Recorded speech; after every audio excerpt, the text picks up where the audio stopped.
Hello! Yesterday I bought a bunch of different berries online, and today we are going to make a tincture from frozen blackcurrants for you.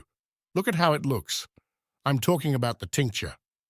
As my youngest daughter says, it's beautiful. Let's start.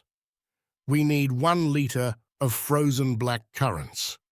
A little more or a little less won't affect the taste. How fresh they look. Where were they stored? Take a look at them. So we pour the berries into a 3-liter jar, and then I pour in their alcohol, 1 liter or 1 liter of vodka, or 1 liter of moonshine, or 1 liter of rum. We will adjust the strength of the drink with water later, but we'll talk about that at the end of the video.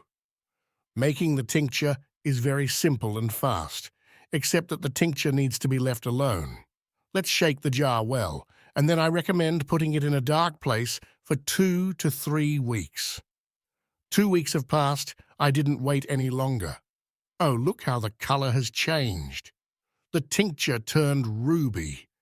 I forgot to mention that it's not necessary to stir the tincture every day like we do with liqueurs. The alcohol will do everything for us. Now let's take a smaller jar and pour the alcohol tincture into it. I do this through our traditional funnel. I want to say that it turns out there are quite a lot of frozen berries available now. Many people professionally engage in harvesting in the summer. They have learned to store them correctly and sell them in winter. And such berries are quite cheap, and they look beautiful. Wait, for God's sake, this is not all. You definitely need to add 125 or 250 grams of sugar to the jar with the berries. I added 125 grams, and it seemed a bit insufficient to me, so decide on the sugar amount yourselves. Now we shook the jar well and put it back in a dark place for another 2 days. Don't hurry, just in the process of infusing. That's the whole point. We need to extract all the useful substances from the berries that we can. And there's a whole lot of benefit in blackcurrants, as the classics used to say. Another 2 days pass. We take out the jar with the berries and sugar, and we have obtained a sugar syrup, which we pour into a separate container.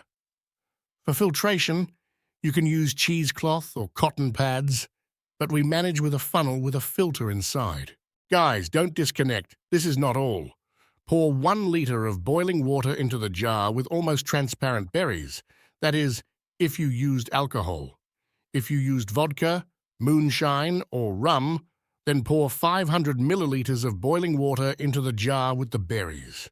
Be sure to let the water cool down before we continue to use it. So what do we have? 3 jars. The first jar is a spirit tincture of a saturated ruby color. The second jar is a sugar syrup. The third jar is the remnants of blackcurrant berries, poured with boiled water. Now we take another jar and pour the alcohol tincture into it. The aroma is wonderful. Now we pour in the sugar syrup and the cooled water from under the berries. That's it. By the way, don't forget to cool the water. Well, it turned out quite a lot. It should be enough for everyone. Now let's shake the jar with the blackcurrant tincture well and put it in a dark place for another 5 days. This is what specialists recommend, so that all the excess settles, and then everything needs to be filtered again, and the tincture is ready for consumption. But we won't do that. Everything turned out so well for us. Honestly, we're tired.